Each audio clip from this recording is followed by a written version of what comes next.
Tonight, Jackie is going to be talking about using the EasyData app and data collection with a temperature sensor activity. And I, being the math teacher, am going to, I dug an activity out of my archive that really never used technology, but I made it use technology. And I thought in a transitioning workshop, this would be a good thing to do. And we're going to look at the TI Connect software so we can work with images, and we're going to be using the TI-SmartView software, which has been updated to work with the new 84C and the color. And at the conclusion, Mike will give us places where we can find free online resources. Thanks, Fred. And Jackie is going to discuss our expected outcomes. Jackie? Yeah, by the end of this hour, hopefully you'll feel more comfortable using the TI Connect software to load images from your computer to an 84C Silver Edition. You'll feel more comfortable trying to collect data using data collection devices in both your math and science classroom. And you'll use those programs to analyze real-world data using the EasyData app. And we hope that everybody stays in touch using social media about upcoming events. Thanks, Jackie. Fred, go ahead. Okay, so I've shared my desktop. And sorry, Fred, I was just going to jump in really quickly. As a reminder, so you'll notice that that chat in the Q&A window, which had been on the right side of your screen, is now replaced with that green floating toolbar. So if you want to access the chat or the Q&A windows, just move your mouse over the green toolbar and select chat or Q&A. Fred, it's all yours. Okay, so Jackie and I are going to be using a beta version of the TI-SmartView software. The new version will be out soon, whatever soon means. I think you'll have to keep checking at the education.ti.com website or on the Facebook page, because when it does come out, I'm sure the announcements will be there. This is going to be a free upgrade, and the information on how to upgrade will also be given, when the announcement is made. Right now, Jackie and I don't have any information available yet to pass on to you. You have to use the SmartView emulator when you're working with the TI-84 plus C, because there is no view panel and there's no TI presenter. The only way to demonstrate would be either with a document camera and the physical TI-84C or with the 84C emulator. So I had dug out an old activity, and let me show you what that activity is. It's called the function machine. And when you download the webinar to play back, this activity will be included in those files. It was just an activity where you have an input and an output, and I had done this activity, before technology was even a glimmer. And I said, I wanted to transition this into the 84C and to use it.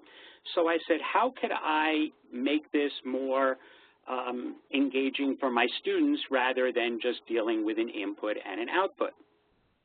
And so I want the students to come up with a rule. Certainly I want them to come up with the fact that y is equal to x plus 2 in this example. But I also want them to be able to give a verbal description. And I think we forget that we want that verbal description, that the output is 2 more than the input. And so if we go to the 84 emulator, what I like doing is I like starting an activity by doing a second mem and then a 7, 2, 2. And I'm restoring the defaults. What this will effectively do is it will make my mode settings and set them all on the left-hand side. It will take any y equals equations that are in there, and I had one in there, and it will turn it off. It'll turn any stat plots off. In the format window, if there were any background images that are on, it will turn those background images off. It'll also set the grid lines off. So it just gets the calculator back to its default.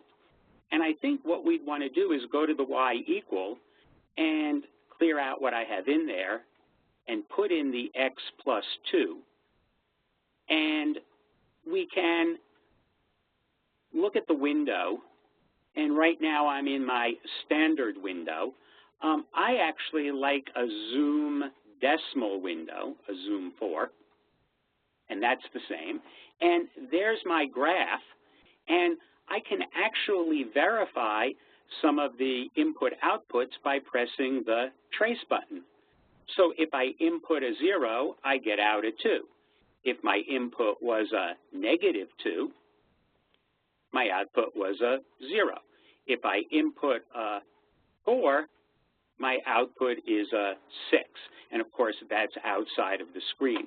You should notice that on the 84C, in the upper left-hand corner of the screen in the border is the equation. The point values, the coordinates are there down at the bottom. So I'm trying to make a connection between the graph and the equation. And if we go back over here, we have a table. But this isn't a table of values like we're used to seeing. So if I went to the second table, I can actually see the table of values and scroll through. So I think that if I inputted a 3, my output was a 5. If I inputted a -4, my output was a, and we can see a -2, and it does match what was on the chart over here.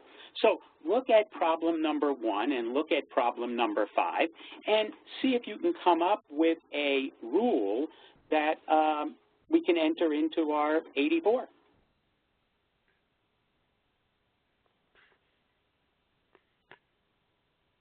Are we getting any rules over there, Mike? Or are people putting in rules? Relationships? I can't see any over here, and I wanted them to think about, you know, in number 1, what the input-output relationship is, and in number 5, what the input-output relationship is as well. Yeah, Fred, I think looks like Susan has -5, Andrea has X-5, and then okay, so it's hard for me to see there, and I see Donna has X-5 in there. Finally, I see them coming up.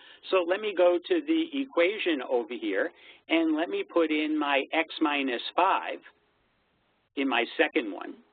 And I could have cleared out the first one, but I'll keep them both in there. And let me look at the table, and we can verify now, and I did want to show you that the different equations have different colors in there as well, so that we can recognize what the equations are. And if I scroll over and up, I can actually see the equation y equals x plus 2 for the first one, and y equals x-5. I think this is helpful if we actually get the students to actually use the verbal description. I know with this less than, I've always had my students have problems and want to do 5 minus x. And here's a great way for them to determine, you know, that their table doesn't match up with what the input-output is. Let me go back to the graph for a sec, because now we should have both equations in there. And, ooh, that's interesting. I wonder if those lines have a point of intersection. I would have to actually check and see. But what I did want to do was I wanted to go to second format, and I wanted to put the grid line on because I like showing the grid lines. Did I not show the grid line? Let me check. I guess I didn't hit enter when I came down. You got to hit enter. Not enough to highlight it. And now when I graph it, there's my grid lines. And I think the grid lines are an absolute must when we do these kinds of problems now. Because think about if we inputted a 1, what would my output be? My output would be a 3. If I input a 1 on the red function, my output would be a -4. And we can actually start getting into this idea of really using the graph on the board and on the overhead now to demonstrate that input-output relationship. If my output was a 1 on the blue function, what would the input be? And so I would come over and I could see that it's a -1. And if my output was a 1 on the red function, if the output was a 1, my input would be a 1, 2, 3, 4, 5, 6 over there. So I think using the graph over here, it would be a really nice feature to use. And here what I've done is I've just taken an activity from my archive and I said, now how can I use the technology to, help my students understand this concept of input-output and also how they can check their work and come up with different relationships. So when you do download the WebEx recording, you will also get a copy of this handout, and the answers to this handout are here. I didn't tell you that all of these functions were linear functions, but I graphed them all in one place. So what I wanted to do next was I wanted to show how we can actually add a background image and do some modeling. And so to do that, what I'm going to need to do is I'm going to need to open up my TI Connect software. And this is the new TI Connect 4.0. And TI Connect 4.0 is already out. If you go to the TI website, you can download it and start using it. I'm going to look at screen captures right now. And I'm going to open a file in my screen capture. And I've created a folder in my TI data called Images. And last week was the 6th anniversary of Superstorm Sandy, and so we took a drive down the Jersey Shore. And I took some pictures, and I thought it would really be neat to use one of these pictures as a model. And I took from different angles, and I did different cropping. And so I'm going to use this picture number 4 here. And this was a picture of the roller coaster that was on the end of the pier that is now in the water. This is low tide, so it doesn't look like it's really floating. But I thought what might be nice is, as a background image, we could actually model the equation of this line going down. And to do that, what you have to do is load this image, which I just did, into SmartView, and it's a JPEG. And what I'm going to do is I'm going to save it. And I'm going to go File, Save As. But to save the image, you have to save it as a background image file in the Save As type. And then I go Save. And it'll ask where I want that image to be saved. Now, the TI-84C holds 10 images. And image 1, 2, 3, 4, 5 are preloaded. So I could use 6, 7, 8, 9, or 0. And since I already have a backup copy, it doesn't really matter whether I overwrite any of these others. So I just like using 0. And I go OK. And it's there. Now, what I could have done also is if I had my 84C plugged into my computer, I could use this icon over here, and I could have sent the picture to the calculator, and it would have done the file conversion, and it would get on the calculator. Okay? So I have this file. It's saved, and it's saved in that folder that we had there, so I don't need my TI Connect anymore. And I go back to SmartView, and I go File, Load File, and I got to go to my TI Data folder, and I have to go to my Images, and there's my Jersey Shore 4 image, and that's the one I saved it as. And I open it, and now we have a background image over here. Okay? Now, I'm not displaying the image yet, but what I'm going to do is I'm going to do a second mem 722 again to clear out everything that was in that first activity. And if I just press graph, I just get the graph screen. To set up a background image, you have to press second format. And I come down to background, and I use the spinner, and I scroll to the right, and these are the 5 images that come with the calculator. And when I get to image 0, there's my roller coaster. Now when I press graph, there's the background image. And what I'd like to do is model the data points on this background image. I don't like the black axes, so what I'm going to do is I'm going to change the axis. Oops, I didn't mean to press second window. I meant to press second format. I'm going to come down and change the color of the axes, and I'm going to use a magenta color so that the axes are clear. I also don't like this zoom standard window. I like a zoom decimal window. And the reason I like a zoom decimal window is that it's a pretty square window. And if I asked you to estimate the slope of this, recognizing that this is a square window, think about what the slope is. You might even want to send some of those in the chat, and we'll see what happens. But to model this data, I'm going to use something new to the 84C, and that's pressing Stat and Calc.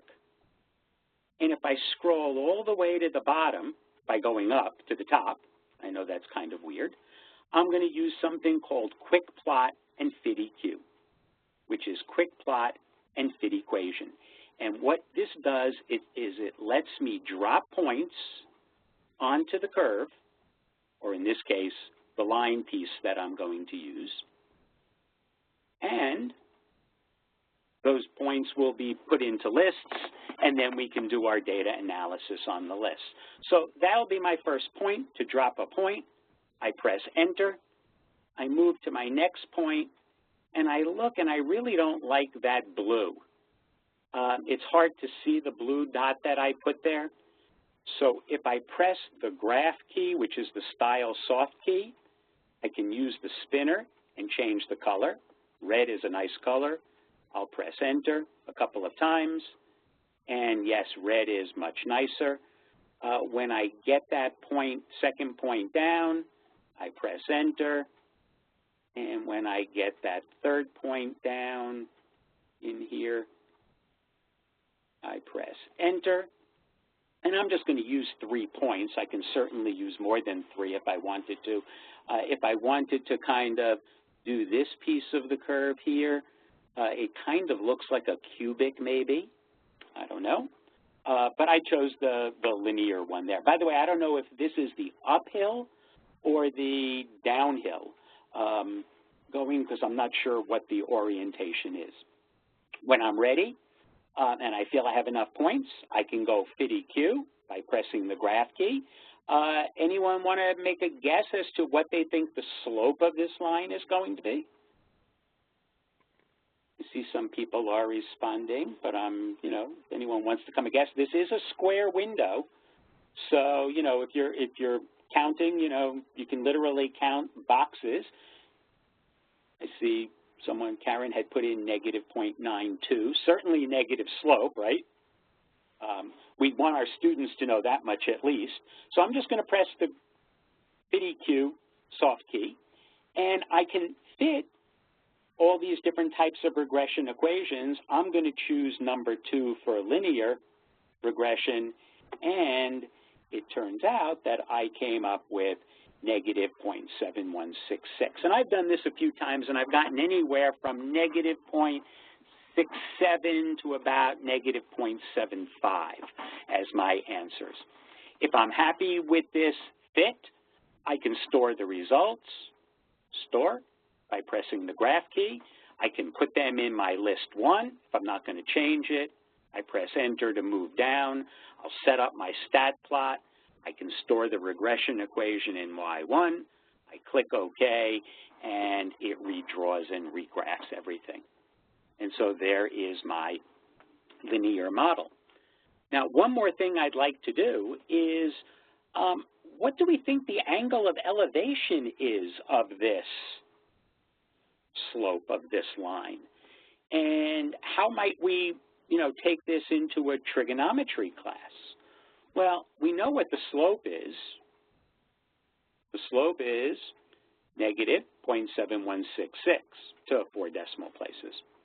And so if I go to the home screen and I do the arctan, of negative 0.7166 and press enter, I should get the angle of elevation, and I'm getting negative 0.62, and I'm thinking degrees, but that doesn't look like degrees to me. And then I do a head smack right now. You can't see that I just did a head smack, because what's my mode over here? Radian mode. And so if I go to mode and I change it to degree mode, and then go back to my home screen, I'll go up into history, grab this, and press enter. Not a good thing to do. This is just a beta version. It will, and I have to tell the people about this, it would come up in degrees. Trust me, it would come up with degrees. That's all I had to say here. It looks like this has crashed on me. So what I'm going to do is get back to stop the sharing, and let me give the ball back to Jackie, and I apologize for that crash. It didn't crash in practice. But Jackie, I think this is a good segue because we can actually start talking about the sciences involved now in terms of, you know, the slopes and maybe the speeds and velocities. And I know we're doing a temperature connection and not a motion sensor, but I think you're okay, good to go now, okay? I am good to go. Thank you very much. And it's kind of interesting because the crashes are something, again, because we're in beta, and hopefully when it's out there, we all know that it's not going to crash quite as much as we sometimes have that going. And I would really like to be able to share my desktop with you, but again, Fred, guess what? I'm having a problem. Where am I going to share my share?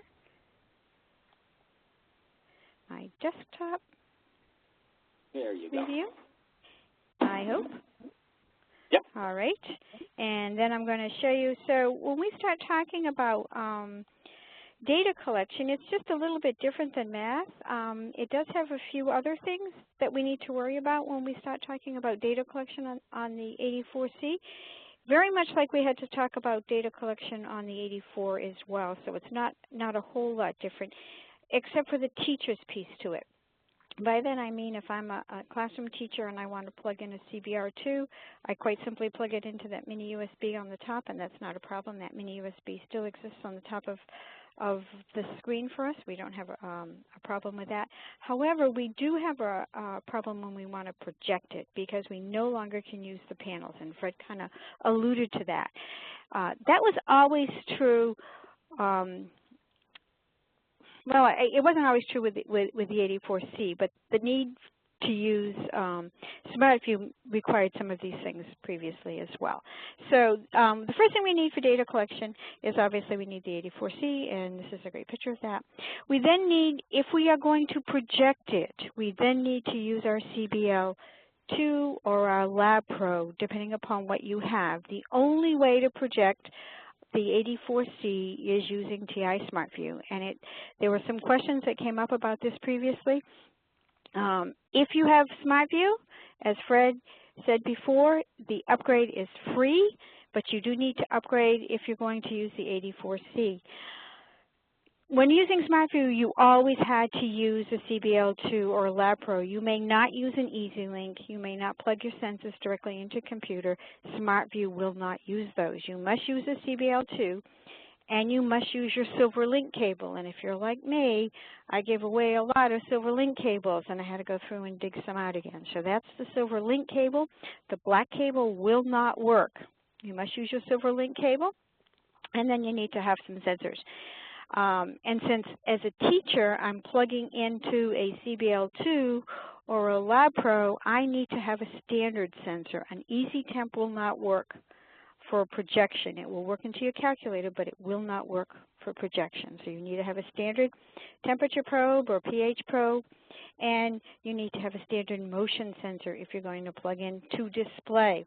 If you want to display student work, you would then need to use something like a document camera. So those are the things that you need as a teacher to have, and you only need to have one of those, obviously, because it's only for displaying. I'm going to get out of this for a moment now, and I'm going to bring you back into, so this again is TI-SmartView. It's a little bit different for the science teacher, and if you remember being a science teacher or a math teacher who wanted to display data, the first thing that you need to do is you need to actually establish a connection. So I'm going to take my Silverlink cable and I'm going to plug it into the USB on my laptop, which would then obviously be connected to a projector of some sort. And then I'm going to come up to where it says Tools, and I am going to establish a connection.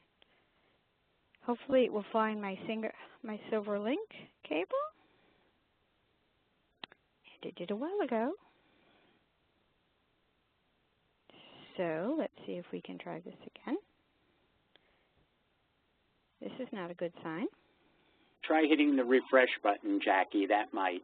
Or yeah, I'm going to go back here. I'm going to return defaults, and I'm going to say fine. Do that. That just resets the defaults of the SmartView, and then I'm going to establish a connection. And it now finds the Silverlink cable. One of the problems we are having with the beta version is that the USB seems to time out on us.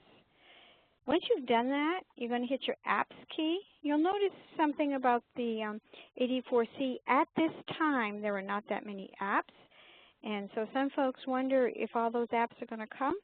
And you have to understand that because the screen has so much better resolution, most of those apps have to be rewritten for the new screen. So all of that is going to take time.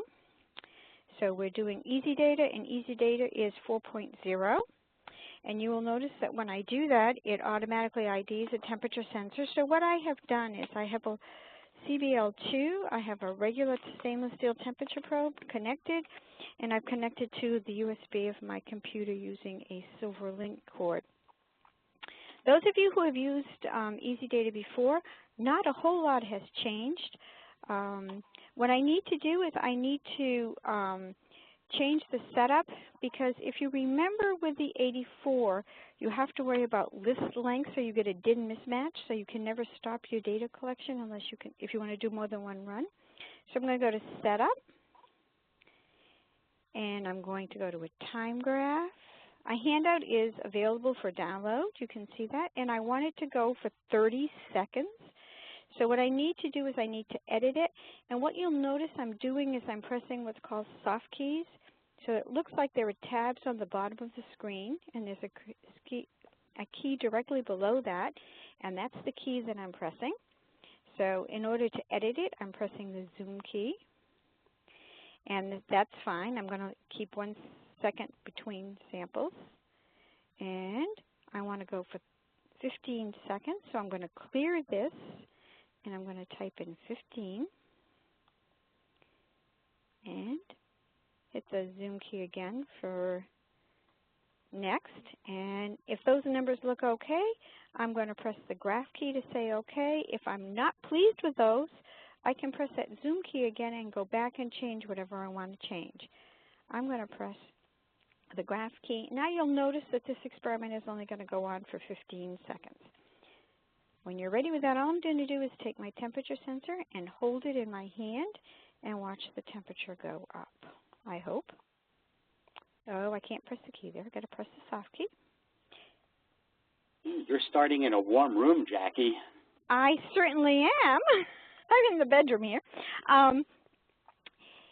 It's really easy to try and think of the computer screen as a touch screen. You have to remember you're actually hitting those soft keys, and so you sometimes forget that. So you hopefully will notice that what happened is the graph went up, and I guess one of the big things that everybody notices is that obviously there's color on the graph.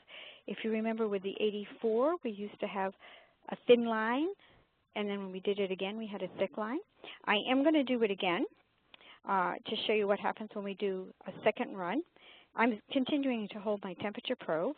Right now, I'm going to go over back to the main screen, and I want to save this run. So if I come over to File, I'm going to store the run. Now notice it told me where it moved things. So it moved what was in list 3 to 4 and what was 2 to 3. And that's not new. It always told us that information. So now we've already saved our data. We're going to do a second run. And when I hit Start this time, what's going to happen is it's going to tell me it's going to overwrite the data. And I'm not going to worry about that because I moved my data. So I don't have to worry about that. So I'm going to say OK. And once it starts to collect data, I'm going to let my thermometer hopefully cool down a little bit. Only as cool as the room. I could get a much more complicated graph if I did some other things. The temperature sensor is actually a sensor that I can use in all disciplines of science and math. We can get some asymptotic things. Interestingly enough, what you'll notice is the line is blue again. And if you've used Inspire in the past, what you notice is when you did your second run, you got a different color line. But the 84, list 2 is blue. And so the most recent run will always be blue. What we want to do now is see what happens when we see two graphs at the same time. So to do that, I'm going to press the Advanced and press this key here for Advanced. So what was in list 2 is now in list 3. So I want to take list 1, which is time, and see the graph against list 2, which is my current run or my cooling run, and list 3, which was my heating run. So I'm going to press number 6, or I can scroll down and hit Enter.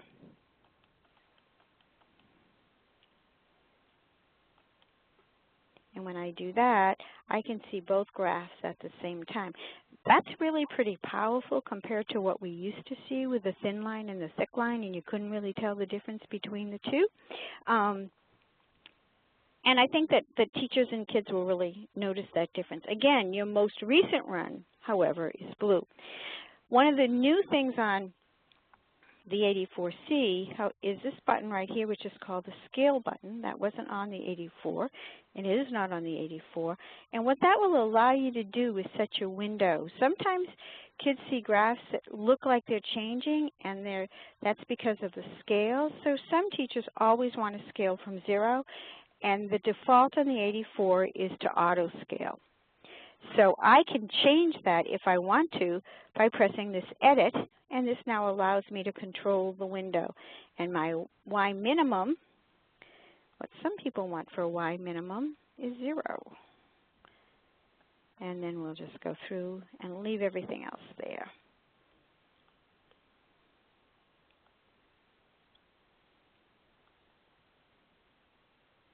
And say that's okay. And now what you'll see is a scale from 0, which actually represents a better idea of what actually happened in that experiment. There was a change, but the change was not that dramatic. So that's EasyData. EasyData is really pretty easy to do. For those of you who haven't done it in the past, I really think you'd be pleased. Science teachers are really pleased with this.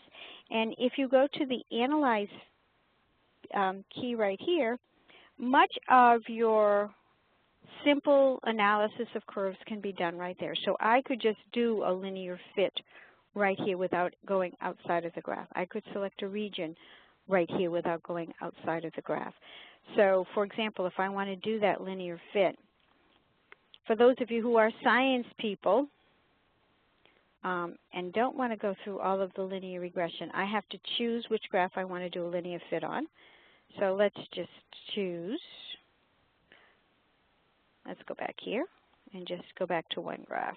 And we'll go back to 1, which is 3 versus 1. All right, and now let's do that fit. And it's not linear, but we're going to pretend. What did I just do here? Analyze. linear fit.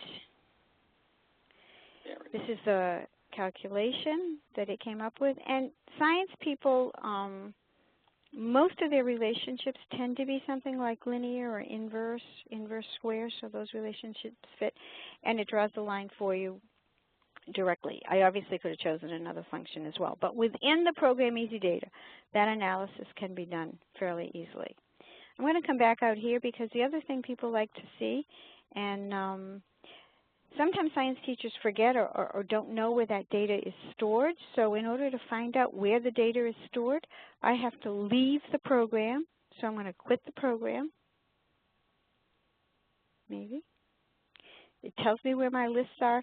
Those of you who are using motion sensors, this is really an important screen to remind teachers to look at this because your data is stored in list 6, 7, and 8 for distance, velocity, and acceleration. Time is in 1. So you want to make sure you take a look at that screen. Now, in order to find my data, if I press my Stat key and hit 1, all the data is stored for you right there. So that's really how easy it is to collect data. You can use multiple probes to do that. You can collect, 2 probes at the same time if you want to, because if you're using CBLs, you have multiple ports. You can use just the EasyLink and collect into any of your regular sensors into your 84s, or you can use a CBL if you want to do multiple probes. However, I want to stress again, and teachers tend to forget, that if you want to project, you're either going to use a document camera or you're going to have to dig out your old CBL. Very important for you at the end of that, you want to make sure that when you're done using data collection that you come back up to tools and you disconnect. Because if you don't do that, your USB port will go to sleep. So you want to make sure you shut it off, that you disconnect that, and I always go back and restore my defaults and say yes. Does anyone have, are we getting any questions that I can help with? Well, I don't know about questions, but I have a comment, Jackie. I love temperature sensor. It's one of my favorite probes there. And what I like doing as a math teacher is having the students, cool and heat the temperature probe and try to create designs, see if what happens when they heat it up quickly, when it gets heated up more slowly. And you can really get into the calculus of things. And, of course, you have Newton's law of cooling with it. So it's, it's one of my... Newton's law of cooling is a really neat experiment. It's actually the experiment that's done in the forensics book for time of death. But the nice thing is it's asymptotic to room conditions, of course. Done that. We've done the death of Mr. Spud as well. And, it's a great tool for both the math and science teacher. Yes, it is. Actually, most of the sensors can be used across because the mathematics behind all that science is really what we need help understanding. I mean, science teachers really look at trends, but sometimes don't get into the higher mathematics of the analysis. And if you can get a math and science teacher working together, and the technology really lends itself to that, you can really get science teachers get a better understanding of the science concepts, and I think the math teachers can use that real data that everyone's saying that you guys should be using. Absolutely. So, Jackie, I think you stopped sharing your desktop. Is that was your intent? It was my intent, yes. I was going to pass it off to you. I know, Fred, I think you got things up and running. Is there anything you'd like to share? No, actually, I had one more thing to do, and it was just to show the, the degrees with the radians, and I think, that would have been it, so it doesn't really pay to bring it back up and running. But I did want to point out about the status bar, because I know a lot of students, particularly in pre-calc, have a lot of trouble, deciding whether they're in radian mode or in degree mode. And now with the status bar, you can actually see the mode you're in, and it will help alleviate a lot of problems, from the teacher point of view, as well as the student point of view. And it turns out to be about a negative 33 degrees in case anyone is interested. So that's all I had. Go ahead, Fred. Sorry, so I didn't mean to cut you off, Fred. That's okay. Jackie, I did have one or two things that I'd like to comment. If you still have your SmartView software open. I do have my SmartView software open. Okay, I'm going to give you control back, and if you could just share your desktop for another minute, I just want to talk about two quick things. Mm-hmm. So I am open. Let's see if I can. Hold on a minute. I got to come back over here.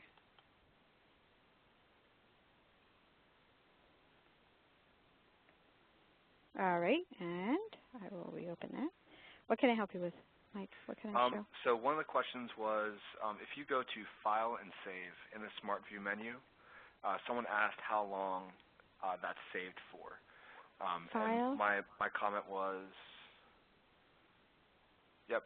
So my comment was, it's going to save forever because it's going to be, it'll be a file that is stored on your computer. On the computer. Right. What I really like, though, is right near where Jackie's cursor is, it says Save Emulator State. And this is one of my favorite things to do with my classes because I've had so many times where, I'm teaching, I don't know, say 3 different periods of chemistry, and you don't end at the same exact spot for each class, and it's Friday, and then you come in on Monday, and you're trying to figure out exactly where you left off for each class. And so how I use the Save Emulator State is each period that I teach that class, I'll just do a Save Emulator State, and what that will do is it's like a save as for your calculator, except it saves the exact settings, calculations, data collection, whatever you've done with that TI-SmartView in that moment is saved. So I'll save it as period 1 honors chemistry. And then period 2 walks in, and I'll save wherever I left off with period 2, AP chemistry. And then whenever they come back in on Monday, I can just go back and reopen that period 1 file and just continue where I left off. So, if you were doing a titration, for example, and you only got through some of the analysis in period 1, when you came back in on Monday, you would pick up where you left off. Yes. And while you're on that screen, the load file, I loaded the image file on my emulator, but I could have loaded a program, I could have loaded lists, and that's the way you get what you have on the computer or from a calculator, a physical calculator, into the emulator, and that's through the load file there. So a lot of what we're talking about right now is material that's covered in, summer PD. For the first time in probably 5 or more years, TI is sponsoring 84C summer workshops. And in the summer workshops, we're going to be talking a lot about the images and the new features of the 84. We're going to be talking about how SmartView works with TI Connect, works with the temperature probe, works with the motion sensor. So, something to consider, for this summer. And the other thing nice on TI-SmartView, for those of you who haven't used it, is this one right here, which is a screen capture. So when I'm writing directions for my kids and I want to make sure that their screen looks like mine, I actually take that picture of my screen and it will capture that screen, and then I can drag it into a Word document. So as kids are going through a lab, they will actually see the screen that they're supposed to have set up. So it's another feature of TI-SmartView. The other way to do that is something that Fred was using, and that's TI Connect. So if you get something on your handheld, you can take a picture of it. And all of that is covered in great detail in the summer workshop. Thank you. So Jeff just had a really good question that I think you guys will be able to help him out.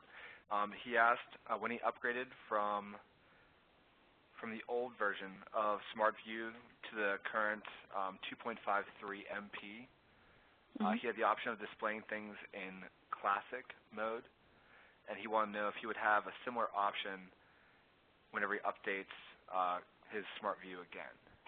Yes. So, yes, that would be done. No, it's not done that. Wait a minute. It's done. In mode. Here. In mode. Express mode.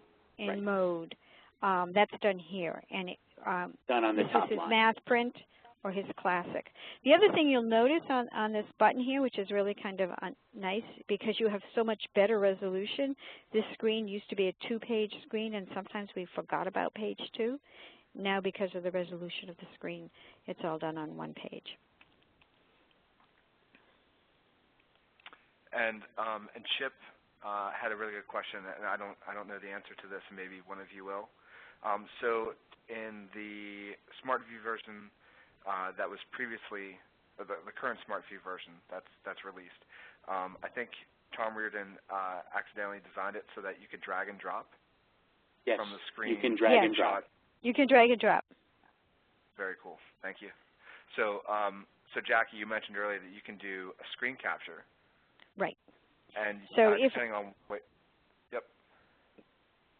So if you wanted this, if I did screen capture, and I wanted this to be set a certain way, and I said to the kids I wanted them to set something a certain way. So let's just say one of my favorite things, and we didn't really go into this, but now with color and with the screen resolution, I love to see the graph and the table simultaneously.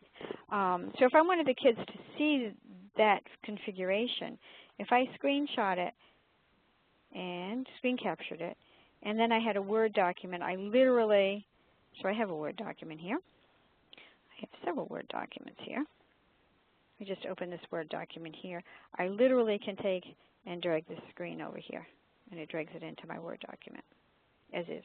And I can resize it depending upon what I want to do with it. And Jackie, I was wondering, instead of doing the screen capture, if you close your screen capture window, and then just hover your mouse over the actual image on the calculator and then drag that over to your Word document as like a drag and drop. It drags. It drags. And so that does work as well. Yep. And so do the View 3 windows and the large screen window. So you can drag and hit the screens. What's interesting, though, is if you notice, and I don't know if you can notice it quite as much, if you notice the top one, where I did a screen capture and then pasted it, it's a clearer, crisper font than a drag and drop. Yes. And so if I'm doing a document and I'm printing it for kids, I prefer to do the screen capture and do it. The other thing, I do several screen captures, and it kind of, then when I put the document together, I drag them as opposed to doing it simultaneously. But either works. It's just that if you do that drag, you have to be a little bit careful because it's not as crisp. Now let's just see if I come over here. And Fred, you said I can just drag this one as well. So let me take this one. You're saying I can drag it, huh? And I drag that one. That one does seem to be crisper. Pretty good. Yeah, that one's much better than the smaller screen when I dragged it. So I think that if I were doing it with a drag and drop, I would drag, because of the crispness of the image, I would drag the large screen. I wouldn't drag the little screen. The other thing right now is we're showing this configuration. Just like with the old SmartView, I can show, I don't want to do that, I can show just the keypad. And if I was doing some math, I might tend to do that. I find that's not useful with EasyData because of the smart keys, but as a present, to show kids, this might be easier to see. It may be less